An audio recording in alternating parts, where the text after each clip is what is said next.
একটু সবাই উচ্চস্বরে বলুন তো আল্লাহু আকবার।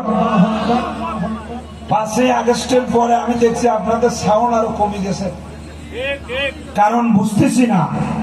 একটু যারা মুসলমান আছে সামনে একটু জোরে বলুন তো আল্লাহ, আরো জোরে আল্লাহ।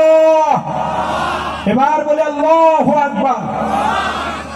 সূরা ইয়াসিন শরীফের একবারের শেষের আয়াতের আগের আয়াত, এখানে আল্লাহ পাক বলছেন